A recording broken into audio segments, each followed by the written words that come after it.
Chaqaloq tagligini har necha soatdan almashlash kerak? Balada asosan taglikni har 2-3 soatdan almashlab turishimiz zarur.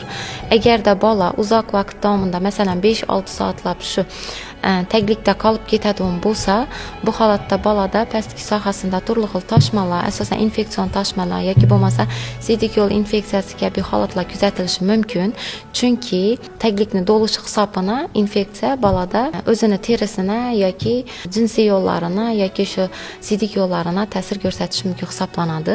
Shuning uchun bolani tagligi dolsa ham, dolmasa ham 2-3 soatdan tozalashimiz zarur. Asosan taglikni iloji boricha bolaga yaxshi havo o'tkazadigan turlaridan kiyish, to'g'ri kiyish, ya'ni ko'pchilik ota-onalar taglikni qisib qo'yadi yoki o'zina mos razmerda olmaydi. Masalan, men yana ko'p kasal keladi, yechsang shu pampersni izi, ya'ni taglikni izi bolani tanasidan botib qolgan hisoblanadi. Bu narsa bolaga mos razmer emas, o'zina mos, ya'ni vaznina mos razmerni to'g'ri tanlab kiyishni tavsiya etaman. Endi ko'pchilik ota-ona aytadi, kechda 2-3 soatdan almashlash zarurmi?